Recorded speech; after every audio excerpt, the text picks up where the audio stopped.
Good morning Visharad Uttarardh students. துருவஸ்வாமினியோட சரித்திர சித்திரன் ராம்குப்த் சந்திரகுப்த் துருவஸ்வாமினி படிச்சுட்டு இந்த டிப்பனி படிக்க வந்தீங்கன்னா ரொம்ப சிம்பிளாக இருக்கும். நீங்கள் படித்த பாயிண்ட் அதே தான் திருப்பி திருப்பி வரப்போது. படிக்கலாமா? ஃபர்ஸ்ட் ஒன், நம்ம இங்கே நமக்கு மொத்தம் எத்தனை கொடுத்துருக்காங்க அப்படின்னா 8 கொடுத்துருக்காங்கன்னு ஐ திங்க். எஸ், 8 கொடுத்துருக்காங்க. நம்ம எனி 6 படிச்சுப்போம். இம்பார்ட்டண்டான 6 படிக்க போகிறோம். 6லேருந்து நமக்கு 4 கொடுத்துருப்பாங்க. நம்ம 3 எழுதணும் கொஷினில். ஸோ இந்த டிப்பனிலேருந்தே நமக்கு 30 மார்க்கு நம்ம வாங்க போகிறோம். 5 மார்க்ஸ்னு நினைக்கிறேன், 15 மார்க் வாங்க போகிறோம். First one புரோகிதர். புரோகிதர்னால் இப்போ நம்ம கல்யாணம்லாம் நடத்தி வைப்பாங்க இல்லையா, ஐயர், அந்த மாதிரி புரோகிதர். துருவஸ்வாமினி நாமக் நாடக் ஸ்ரீ ஜெய்சங்கர் பிரசாத் கி அந்திம் ரச்சனா ஹை. ஸோ இந்த ஆத்தரோட ஜெய்சங்கர் பிரசாத்தியுடைய கடைசியான படைப்பு இது தான். ஸோ இந்த பாயிண்ட்டு நீங்கள் டிப்பனி அப்புறம் சரித்திர சித்திரன் எதில் எழுதினாலும் இந்த பாயிண்ட்டு தான் ஃபஸ்ட் பாயிண்ட் பண்ண போகிறோம். நெக்ஸ்ட்டு புரோகித் இசி நாடக் கா கவுன் பாத்திர. இது கௌரவ பாத்திர, கௌரவ வேடம் அப்படின்னு சொல்லுவாங்க. அவங்க கதையோடைய முக்கியமான கேரக்டர் கிடையாது, ஜஸ்ட் ஏதோ ஒரு மெசேஜ் சொல்கிறதுக்காக வருவாங்க. அந்த கௌரவ பாத்திரம் வக்கு கர்த்தவிய கா பாலன் கர்த்தா ஹே. ஸோ அவர் கர்த்தவியன கடமை, தன்னோட கடமையை சரிவர செய்யக்கூடிய ஒரு கேரக்டர். வக்கு கிசிசே நகி டர்த்தா, யாருக்கும் பயப்படுறதில்ல. அரசரே ஆனாலும் அவர் செய்கிறது வேதத்தின்படி தப்பு அப்படின்னா அதை தட்டி கேட்குற உரிமை இந்த புரோகிதர் கேரக்டருக்கு இருக்குது. வக்கு அப்பனே பதுக்கே மா இரியாதா ரக்தாக, தன்னுடைய பதவிக்கு எப்பையும் மரியாதை செலுத்தக்கூடிய ஒரு பர்சன்.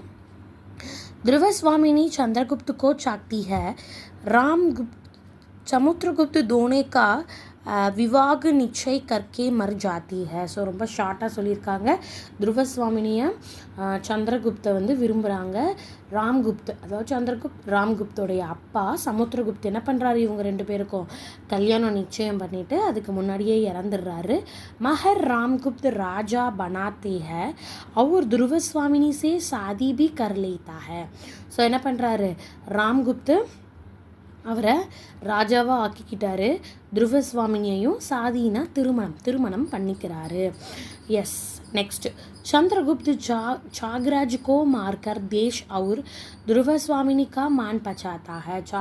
சாக்ராஜ்னா யார், எதிரி நாட்டோட அரசர். ராம்குப்த் ஒரு கோழையாக இருக்கிறனால அவர் கூட வந்த போரில் தோற்று போயிடுவார். அவர் துருவஸ்வாமினியை கேட்பார் இல்லையா, அதை தட்டி கேட்டு சந்திரகுப்து நாட்டையும் துருவஸ்வாமினியையும் மான் பச்சாத்தா அப்படின்னா அவங்கள மானத்தை பாதுகாத்தல் அப்படின்னு அர்த்தம். புரோகித் இத் சம்பத்துமே கஹத்தாக. ஸோ இதை பற்றி புரோகிதர்கிட்ட என்னங்க, ஆல்ரெடி திருமணமான பொண்ணு வேற ஒருத்தர் கூட திருமணம் பண்ணலாமான்னு அப்படி புரோகிதரை கேட்குறாரு. இவர் வேதங்களை படிச்சுட்டு அதுக்கு ஆன்சர் சொல்ல போகிறாரு. புரோகிதர் இசை சம்பத்துமே கஹத்தே ஹேக்கி சோ பத்தினி. சோனா யார், பத்தினா மனைவி. கா மான் பச்சாத்தாக வக்கு உஸ்கா பதி ஹை. யார் தன்னோட மனைவியோட மானத்தை காப்பாற்றுறாங்களோ அவங்க தான் உண்மையான கணவர். அப்படி காப்பாற்ற தவறுனவர் அவருக்கு கணவராக இருக்க தகுதியற்றவர் அப்படின்னு இவர் சொல்லிட்டு ராம்குப்துனே துருவஸ்வாமினிக்கா மான் நகி பச்சாயா. ஸோ ராம்குப்த் என்ன பண்ணல, துருவஸ்வாமினியோட மானத்தை காப்பாற்றலை. So in தோனேக்கா விவாக் வாஸ்தவமே Vivah நகிக. ஸோ இவங்களுக்கு நடந்த கல்யாணம் ஒரு சாதாரணமாக நடக்கிற கல்யாணத்தில் வராது.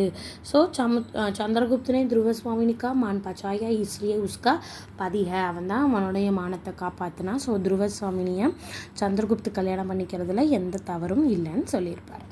பாயிண்ட் यक सुनकर रामगुप्त புரோகிதர் को मृत्यु दंड देता. இதை பார்த்து கோவப்பட்ட அரசர் ராமகுப்த் என்ன பண்ணுறாரு, இவருக்கு மரண தண்டனை கொடுக்குறாரு. ராம்குப்த் கி மிருத்யு கே பாத். ஆனால் ராம்குப்தி இறந்ததுக்கப்புறம் சாந்தி கர்ம, அவருடைய இறுதி சடங்கை புரோகிதர்ன்ற இந்த கேரக்டர் தான் செய்கிறாரு அப்படின்னு சொல்லியிருப்பாங்க.